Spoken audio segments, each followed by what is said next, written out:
नमस्कार दोस्तों, स्वागत है आप सब लोगों का फीफा जायंट में। Happy independence day guys. और आप सब लोग अलग अलग फील्ड से जुड़े होंगे, कोई आईटी से, कोई मेडिकल में होगा, कोई स्पोर्ट्स में होगा। चाहे आप जिस भी फील्ड से क्यों ना जुड़े हों, आपको हमेशा कोशिश करनी चाहिए कि आप देश के विकास के लिए जो भी कार्य कर सकते हैं आप करें। आप अपनी फील्ड को इम्प्रूव करने की कोशिश करें। चाहे आप मेडिकल से हैं तो आपको हमेशा विचार करना चाहिए कि आप कैसे मेडिकल व्यवस्था को हमारे देश में इम्प्रूव कर सकते हैं। अगर आप आईटी से हैं तो कैसे आप हमारे देश की टेक्नोलॉजी को इम्प्रूव कर सकते हैं। अगर आप स्पोर्ट्स से हैं तो आपको कोशिश करनी चाहिए किस तरह से हम अपने प्लेयर्स का ख्याल रख सकें, उनको ग्रो करवा सकें, किस तरह से हम स्पोर्ट्स को ग्रो कर सकें हमारे देश में। हम सबको इस बारे में विचार ज़रूर करना चाहिए।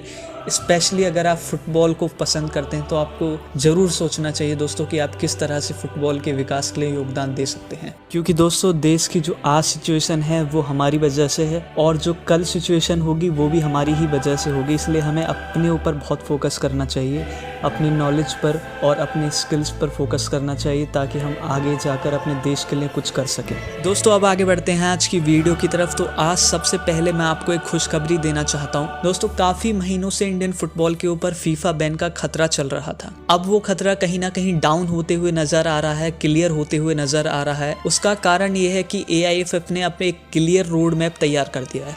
सबसे पहले मैं आपको केस बता देता हूँ कि आखिर केस क्या था, क्या मांझरा था जिसकी वजह से वो खतरा चल रहा था फीफा बैन का। तो आज से कुछ महीने पहले फीफा ने AIFF को बोला था कि आप एक कॉन्स्टिट्यूशन तैयार करिए, एक रूल बुक तैयार करिए, जहां पर आप हमको बताएंगे कि आप अपनी अलग अलग मैनेजमेंट की पोजीशंस के लिए किस तरह से हायर करेंगे लोगों को, किस तरह से आप अपने प्लेयर्स को मैनेज करेंगे, किस तरह से आप AIFF को कंट्रोल करेंगे। उसके लिए AIFF को बोला गया था कि आप एक रूल बुक, एक कॉन्स्टिट्यूशन तैयार करिए, ठीक है, और हमें बताइए उसके बारे में।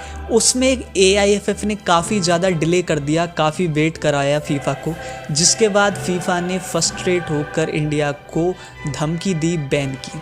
ठीक है, ये सब होते हुए देख सुप्रीम कोर्ट ने, इंडियन सुप्रीम कोर्ट ने इसमें इंटरफेयर करा और AIFF को चेताया, AIFF को वार्निंग दी कि आप जल्द से जल्द एक रूल बुक तैयार करिए और अपना एक नया प्रेसिडेंट चुनिए। हुआ क्या था दोस्तों, काफ़ी सालों से प्रफुल्ल पटेल AIFF के प्रेसिडेंट थे। कोई इलेक्शन नहीं होता था, इलेक्शन होता भी था तो फिर से प्रफुल्ल पटेल चुन लिए जाते थे। तो इस बार फीफा ने उसी चीज़ को देखते हुए, इस तरह की राजनीति जो चल रही थी AIFF के अंदर, उसको देखते हुए उनको ये कॉन्स्टिट्यूशन बनाने के लिए बोला और उसके बाद सुप्रीम कोर्ट ने ये जल्द से जल्द तैयार करने के लिए बोला। लेकिन हुआ इसका उल्टा ही दोस्तों। सुप्रीम कोर्ट का इंटरफेयर होने के बाद मामला जो है वो और ज़्यादा बिगड़ गया।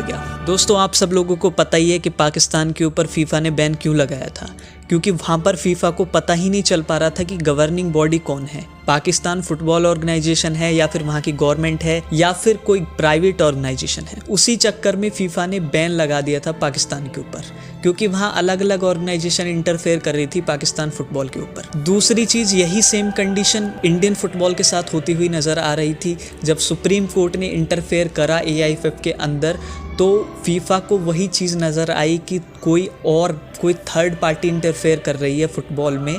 तो वही चीज़ देखते हुए खतरा जो है और ज़्यादा इंक्रीज़ हो गया था। बाद में AIFF के डॉक्यूमेंट्स भी कुछ लीक हुए थे जिसमें AFC और फीफा दोनों ने काफ़ी स्ट्रिक्टली वार्न करा था AIFF को बैन के रिगार्डिंग। उन्होंने बोला था कि अगर कोई दूसरा आदमी, कोई तीसरा आदमी इंटरफेयर करता है इंडियन फुटबॉल में तो इंडिया को बैन कर दिया जाएगा फुटबॉल से। लेकिन दोस्तों, अब चीज़ें क्लियर होती हुई नज़र आ रही हैं क्योंकि AIFF ने एक रोड मैप तैयार कर दिया है। 19 तारीख को नॉमिनीज बना दिए जाएंगे, कौन कौन इलेक्शन में पार्टिसिपेट करेंगे, और ये भी डिसाइड कर लिया गया है कि कौन कौन वोटिंग करेगा। और 28 तारीख को ये जो है इलेक्शन होंगे और शायद 29 तारीख को वोट काउंट होंगी और इस मंथ के एंड तक शायद पता चल जाएगा कि AIFF का नया प्रेसिडेंट कौन होगा। और अगर इस मंथ के एंड तक नहीं पता चलता है तो शायद अगले मंथ के फर्स्ट वीक तक ये डिसाइड हो जाएगा। तो सेम चीज़ जो पाकिस्तान के साथ हुई वो भारत के साथ होती हुई नज़र आ रही थी दोस्तों। इसी के लिए ये खतरा सारा मंडरा रहा था भारत के फुटबॉल के ऊपर। लेकिन अब चीज़ें क्लियर हो गई हैं और आपको बहुत ही जल्दी पता चलेगा कि भारत का नया, इंडियन फुटबॉल का नया प्रेसिडेंट कौन होगा, AIFF को कौन रेगुलेट करेगा, कौन कंट्रोल करेगा। ये सब चीज़ें आपको बहुत जल्दी क्लियर हो जाएंगी और ये इंडियन फुटबॉल के विकास के लिए काफ़ी अच्छी खबर है। दोस्तों ये क्रिकेट नहीं, ये फुटबॉल है। जिस तरह से हमने क्रिकेट में बोला हुआ है कि हम पाकिस्तान के साथ नहीं खेलेंगे और आईसीसी ने मान लिया, इस तरह से फुटबॉल में नहीं चलता। यहाँ पर फीफा के रूल्स हमें फॉलो करने पड़ेंगे और अगर हम फीफा के रूल्स फॉलो नहीं करते हैं, किसी और के रूल फॉलो करेंगे, चाहे वो सुप्रीम कोर्ट हो या इंडियन गवर्नमेंट हो, तो हमें फीफा बैन फेस करना पड़ेगा। तो दोस्तों इसी के साथ मैं आज की वीडियो को यहीं पे समाप्त करता हूँ। उम्मीद करता हूँ आपको अच्छी लगी होगी इन्फॉर्मेशन आज की, और अगर अच्छी लगी है तो प्लीज़ वीडियो को लाइक कर दीजिए, कमेंट करके मुझे बताइए अगर कोई इंप्रूवमेंट आप देखना चाहते हैं तो, और प्लीज़ चैनल को यार सब्सक्राइब कर लीजिए। मुझे काफ़ी ज़्यादा मोटिवेशन मिलती है जब आप सब्सक्राइब करते हैं तो। Thank you so much guys.